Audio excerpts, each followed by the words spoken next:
How you doing? This is Nelson George. How you doing? This is Nelson George with a Black History Month version of Follow the Sound.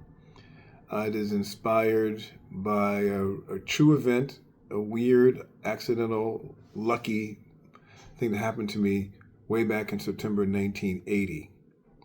At that time, I had graduated from college, which is important because I had been an intern at the New York Amsterdam News from 78 through actually 77, 78, 79. By 1980, I was a struggling young college graduate in New York City. But I still, because I'd done a lot of freelance internships, first at the Amsterdam News and then primarily at Billboard magazine, I knew a lot of people in the industry and I had done quite a few articles.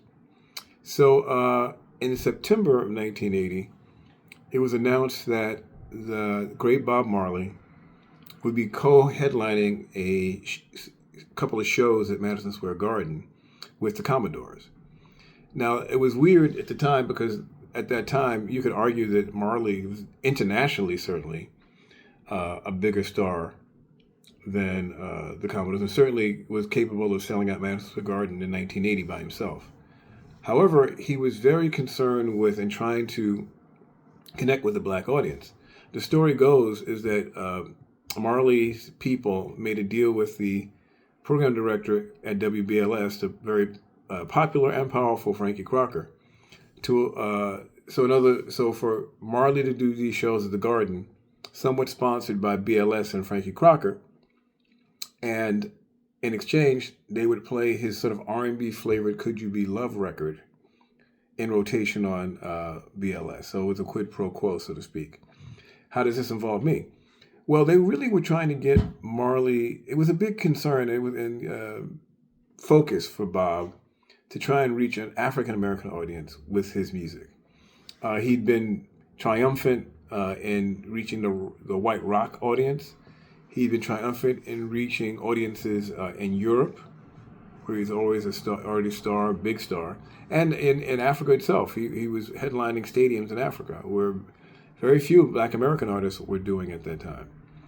But this idea of reaching out to the African American audience, getting them interested in reggae, had been a real challenge. One, in retrospect, there was an anti-immigrant kind of attitude. Jamaican culture, especially Rastafarian culture, was not African American culture, and there were a lot of gatekeepers who just didn't get. And I say gatekeepers, both at radio, but also on a local level. Like growing up in Brooklyn in the '70s, when there was an influx of Caribbean people from Jamaica, from Bahamas, etc., there was a real influx, and there was real tension between Black Americans and immigrants. I went to a high school in East Flatbush, Brooklyn, called Tilden High School, that became one of the epicenters of the influx of Caribbean immigrants. And there were definitely fistfights. There were definitely ethnic slurs. Jamaicans were known as coconuts. People didn't understand soccer at all. So there was a lot of, so it wasn't just the music, it was the entire cultural sense of who are they, where do they fit in. That was a problem in New York, particularly since New York was an epicenter of a lot of immigration. So I get a call from a guy named Lister Ewan Lowe. He's not really well remembered now, but he was a key part of this island machine that had been so effective in introducing Bob and reggae to the rock audience. And he said, basically, do you want to interview Bob Marley? I was like, okay. At the time, this is September 1980, I had just turned 20, I don't know how have I turned? Like 24, I think, at this point. So I'm a freelance writer. It's a huge deal to get a chance to sit with a superstar like Bob Marley. But so I get a call, I get invited up to the Essex House Hotel, which is right across from Central Park. And the resulting article This is a piece here. It's collected in this book, the Nelson George Mixtape. Interview with Bob Marley, 1980. And this is this is sort of the reprint of it. It came out too well, you can't read it too well. But actually, this is the actual paper. It's yellowing, what kind of paper is this? It's some kind of stock that I found. I guess it was cheap. There's even white out. You can see if you can see it. This is where I was living in 1980, out in Jamaica, Queens. And obviously it's one of those things you don't forget. I was ushered up into this suite, and there's Bob Marley in a chair with a guitar. There's me with my tape recorder. There's some beautiful women floating in the background. And so this entire interview, which the print version, how long is it? This article, about 10 pages. I got a long interview with Marley. And I asked him the opening interview was about how do you feel white musicians like the Police using reggae. We got into that. We got into one thing that we talked a lot about Rastafarianism. I talked a lot. I asked him why is it Black Americans are not interested in the message or music of reggae. And Bob says to me, I take it this way, Rastafari message to Black America is to return to the roots, the beginnings in Africa. Some say, I know African, I'm not from there, I'm American, I'm New Yorker. But they cannot change their color, they must accept the truth. If not this generation, their children will. Black people can make Africa the strongest nation on earth. It's the only place where they were allowed to be themselves. The black man's life here in the West is a farce. He's neither himself nor a white man. Yeah, it was a serious conversation. We got into a lot more about Africa and Black America. And he went into a whole, as he was, the Bible and going back to Romans and the 12 tribes. Biographically, I asked him a lot about, music when he was young. He liked Fats Domino and Ricky Nelson. They laugh. It's a pretty comprehensive in terms of, for me as a young guy, asking him a bunch of questions. It seems like how long does it take to make a song together? And this is interesting. I asked him, your Kaya album 3 years ago had people worried. Looked like you were going to write love songs and play down Rastafarian philosophy. I asked him about Who Do You Love from your last single. Sounded like Uprising, sounded like an attempt as a hit single. Was it intentional? And he goes, I just make music, man. Make it the best I can. I don't aim to make a hit. That's not my way. Anyway, so it was a pretty amazing conversation to sit with Bob Marley and in a chair. And he's actually playing guitar a lot while we're talking. Like he's kind of answering and then, don't ask me where this tape is. It's been gone a long, long time. But it was remarkable. I went to the show. And there's also kind of a cool story.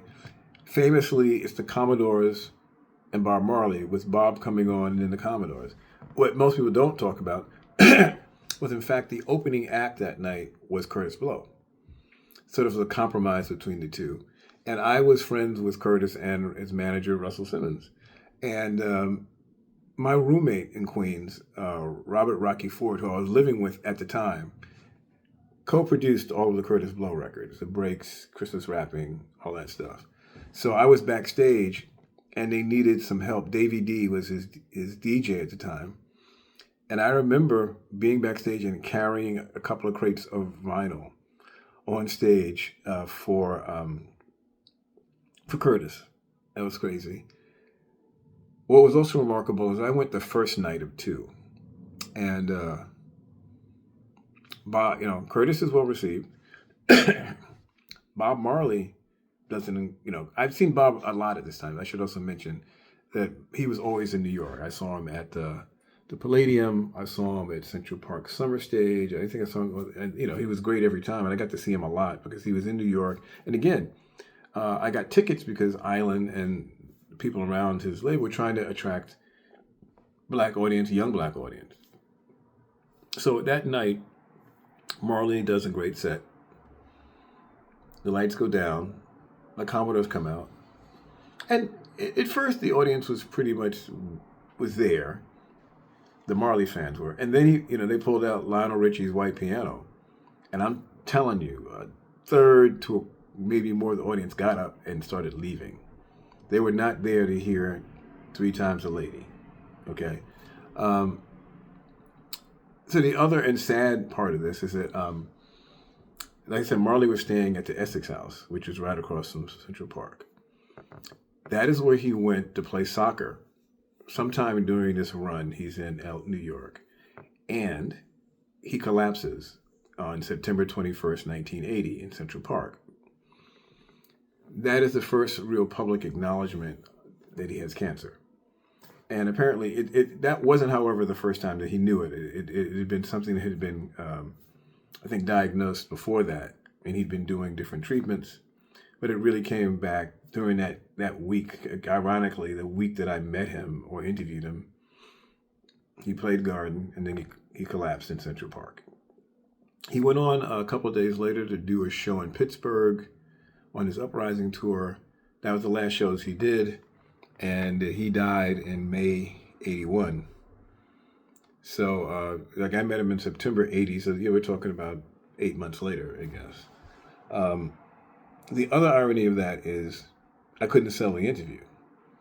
And when I say that is that it's not that there was an interest, but I got to interview Bob way after Rolling Stone, Cream, New York Times. He'd already been profiled by all of the major media already. So not untypically as a black media person who primarily at the time was writing for black newspapers, I couldn't sell it. And in fact, somewhere in here, okay, this is from the same book, the mixtape book. I got a letter. This is July 1981. I apologize for this very long delay in responding to you. I had approached the editor with both of these pieces at different times, but neither fit any of our plans for upcoming issues. Your Marley interview should be very valuable now. Good luck in some of your work to other publications. Blah, blah, blah. Thank you for your interest in Players, Leslie Visikoff, Associate Editor. So even Players Magazine, the Black Playboy, turned me down. So this interview sat more or less in my, yellowing in my my files for a couple of decades, really. A bit of it was used in Ebony magazine, going back now 7 or 8 years ago for some kind of anniversary issue. But this putting it all in this book is the first time really it's getting a full exposure. It's a Nelson George mixtape. It's a collection of many of my best and earliest music writings. You can get it through Pacific Books out of Brooklyn. You go to pacific.pub. You can find paperback copies of it. This is actually Nelson George Mixtape Volume 1. There's a Volume 2 as well. So throughout Black History Month, I'll be doing little behind-the-scenes tales of articles in the mixtape as well as some of my books. So we'll be sprinkling those around for those. So that's the story of me interviewing Bob Marley in September 1980. More Nelson George mixtapes, more Follow the Sound, coming throughout February 2025.